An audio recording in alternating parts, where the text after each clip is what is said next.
오늘은 역대하 10장 말씀입니다.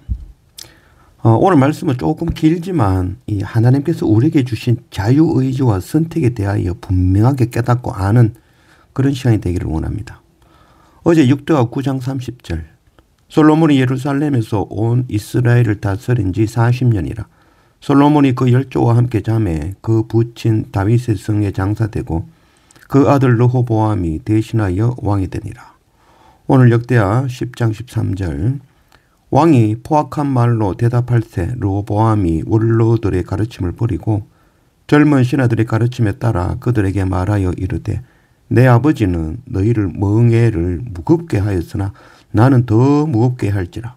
내 아버지는 가죽 채찍으로 너희를 치셨으나 나는 정갈 채찍으로 치리라 하니라. 왕이 이같이 백성의 말을 듣지 아니하였으니 이 일은 하나님께로 말미암아 난 것이라. 여호와께서 전에 실로 사람 아히야로 하여금 느밧의 아들 여로보암에게 이르신 말씀을 응하게 하심이더라. 솔로몬이 40년간 이스라엘을 통치하고 죽었습니다. 그리고 그의 아들 르호보암이 왕위를 이어받았습니다. 그러나 그동안 솔로몬의 그 악정으로 인하여 무거운 세금과 힘든 노역으로 백성들의 삶이 피폐하였죠. 백성을 대표하여 여로보암이 르호보암 왕 앞에 나아가서 이르지요. 왕의 아버지 그러니까 솔로몬이 우리에게 시킨 고역과 매우 무거운 멍에를 가볍게 하소서. 그리하면 우리가 다시 왕을 섬기겠습니다. 라고 한 것이죠. 솔로몬의 그 강력한 왕권 속에는 백성들의 무거운 노역과 세금이 있었던 것이죠. 고역과 매우 무거운 멍에. 백성들은 솔로몬 때부터 내려오는 그 무거운 멍에를 그 아들은 좀 가볍게 해주기를 청한 것이죠. 그러나 이 르호보암은 백성을 배려하는 마음이 없죠. 이는 하나님의 백성이 아니라 자기 백성인 줄 아는 거죠. 하나님을 두려워하지 않는다는 것이죠. 백성이 다시 르호보암 왕 앞에 모였을 때 왕은 원로들의 조언, 그 원로들은 이제 좀 가볍게 해 주십시오라는 이야기를 했고 젊은 신하들은 아닙니다. 더 강력하게 해야 됩니다. 라고 이야기했죠. 그래서 결국 르호보암 왕은 젊은 신하들의 조언에 따라서 거친 말로 이야기하죠. 아버지 솔로몬보다도 더 무거운 멍에와 고역으로 정갈 채찍으로 너희를 백성을 다스리겠다라고 대답한 거죠. 르호보암 왕이 하나님을 두려워하지 않고 하나님의 백성을 자신의 백성인 양 여기고 포악한 말로 백성을 대함으로 결국 남유다와 북이스라엘로 분열 왕국이 시작되고 말았죠. 그리고 오늘 15절에 이 모든 일이 하나님께서 정하신 대로 응하였다라고 얘기하죠. 그러나 정말 하나님께서 정하신 것일까요? 아니면 르호보암 왕이 결정한 것일까요? 오늘의 주제죠. 오늘 말씀의 주제처럼 자유의지와 선택에 대해서 제가 좀 더 말씀을 보기를 원합니다. 아담이 선악과를 따먹었습니다. 하나님께서 선악과를 따먹고 싶은 마음을 아담에게 주셨습니까? 아니면 아담이 선택한 것일까요? 가룟 유다가 은전 30에 예수를 팔았습니다. 하나님께서 그의 생각에 예수를 팔 생각을 넣어주신 것일까요? 아니면 가룟 유다의 선택인가요? 좀 더 쉽게 아들이 핸드폰 게임에 빠져서 밤새도록 핸드폰 게임을 했습니다. 선생님이 아버지가 아들에게 밤새 핸드폰 게임하라고 가르쳤을까요? 아니면 학생이 스스로 선택한 것일까요? 살을 좀 빼고 싶습니다. 그래서 먹는 것 조절하고 절제를 해야 되는데 절제하지 못하고 먹었습니다. 하나님이 시킨 겁니까? 아니면 자기의 선택입니까? 말씀 볼까요? 출애굽기 4장 21절 여호와께서 모세에게 이르시되 네가 애굽에 돌아가거든 내가 네 손에 준 이 이적을 바로 앞에 다 행하라. 그러나 내가 그의 마음을 완악하게 한즉 그가 백성을 보내주지 아니하리라. 바로의 마음을 하나님께서 완악하게 했다라고 이야기하죠. 또 똑같은 말씀이 있습니다. 출애굽기 9장 17절 네가 여전히 내 백성 앞에 교만하여 그들을 보내지 아니하느냐. 처음에는 내가 그의 마음을 완악하게 했다는 거죠. 하나님께서 바로의 마음을 완악하게 하셨다라고 이야기했죠. 그리고 9장 17절에서는 네가 여전히 내 백성 앞에 교만하구나. 바로가 스스로 하나님 앞에 교만하여 하나님의 전해주신 그 모세의 말을 듣지 않았다라는 것을 이야기하는 것이죠. 또 말씀 볼까요? 로마서 9장 18절. 그런즉 하나님께서 하고자 하시는 자를 긍휼히 여기시고 하고자 하시는 자를 완악하게 하시느니라. 사사기 21장 25절. 그때에 이스라엘의 왕이 없으므로 사람이 각기 자기의 소견에 옳은 대로 행하였더라. 하나님께서 원하는 자에게는 강팍한 마음을 주고 또 원하는 자에게는 긍휼한 마음을 주시는 분이신가요? 아니면 사람들이 자기 소견에 옳은 대로 좋다고 생각하는 것을 선택하며 살아가는 것일까요? 천지를 창조하신 하나님 앞에 사람은 선택할 수 있는 능력밖에 없는 자들입니다. 하나님께서는 바른 길인 하나님을 선택하도록 사람들에게 자신을 나타내시며 말씀하고 계신 것이죠. 그게 바로 우리가 읽고 있는 이 성경 말씀이죠. 하나님께서는 스스로 나타내지 않으면 사람들은 결단코 하나님을 알 수 없죠. 찾지 못하는 거죠. 이것을 계시다라고 하는 것입니다. 계시, 열어서 보여준다는 말이죠. 계시는 인간이 결코 알 수 없는 그 하나님을 하나님 스스로 드러내어 하나님의 본성과 하나님의 뜻을 보여주시는 것. 이게 바로 계시인 것이죠. 하나님은 사람을 창조하시고 생명을 주신 분입니다. 그러나 하나님은 사람을 하나님의 뜻대로 부리실 수 있는 분이시지만 결단코 사람의 선택을 제한하지 않으십니다. 하나님은 선택하는 능력을 사람에게 주시고 그 선택에 대한 약속을 끝까지 지키시는 분입니다. 만일 하나님께서 사람의 마음을 마음대로 움직인다면 그때부터는 사람이 아니죠. 로봇이나 기계에 불과한 것이죠. 하나님께서는 기계나 로봇이 드리는 그런 찬양, 예배 그것밖에 원하시는 분이 아니십니다. 기계는 하나님과 인격적인 사랑이 불가능하죠. 하나님은 사람들에게 자신을 나타내시고 계시해 주시고 사람들은 하나님께서 주신 그 인격, 곧 선택할 수 있는 자유의지로 하나님을 선택할지 거부할지 자기 소견대로 정하는 것입니다.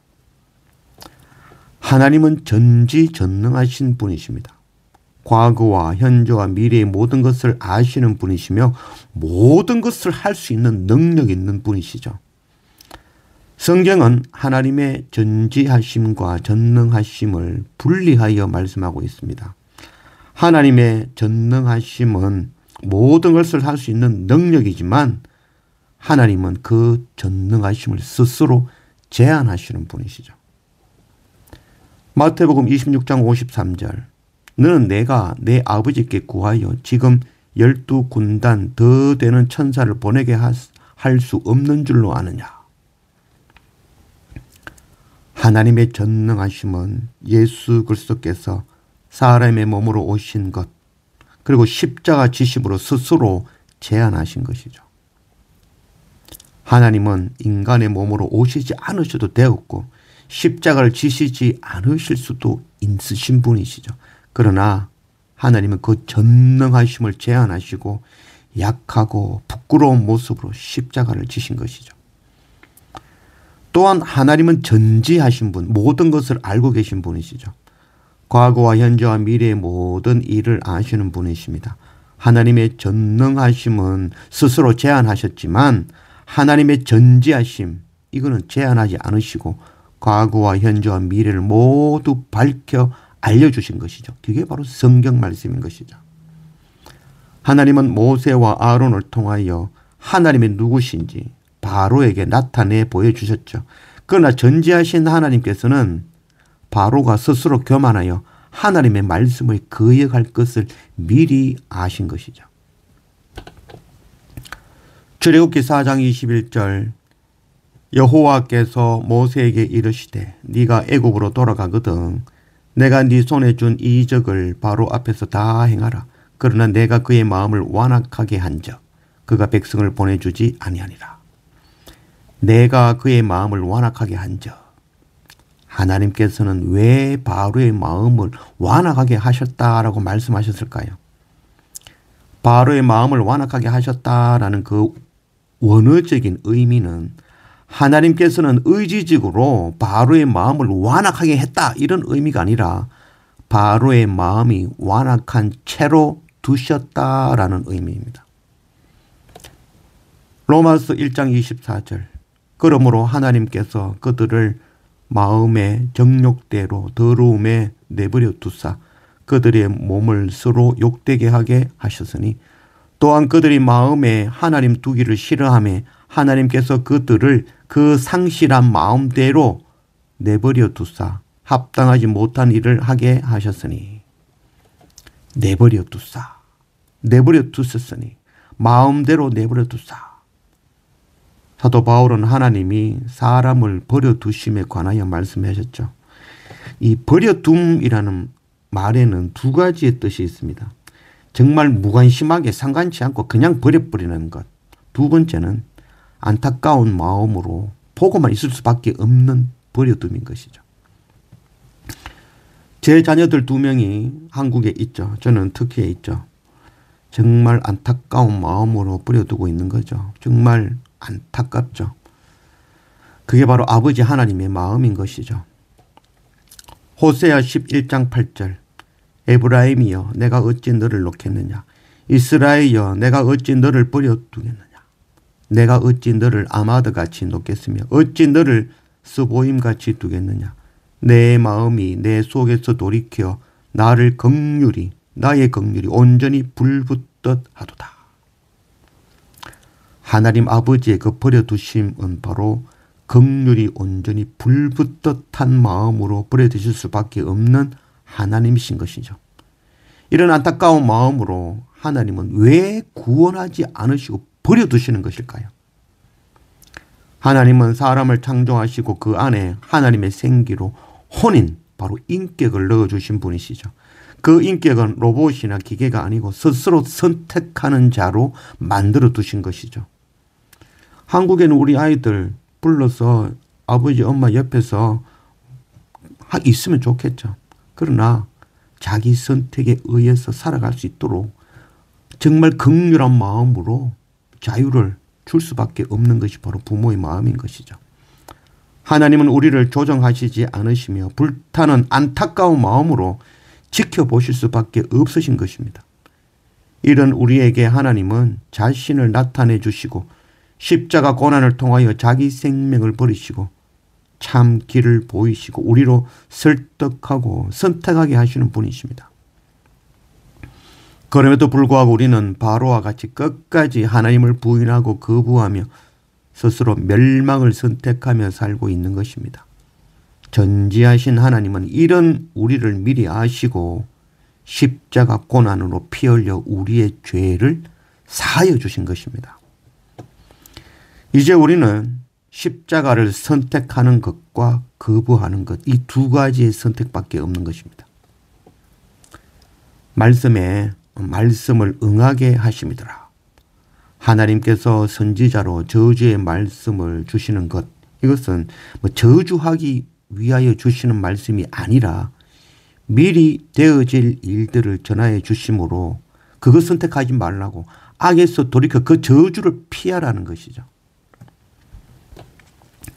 하나님께서 미리 주신 그 예언과 계시의 말씀을 날마다 듣고 깨우치고 우리에게 주신 전적인 자유의지로 하나님을 선택하며 날마다 주께로 돌이키며 복음 전하는 그런 우리가 되기를 원합니다.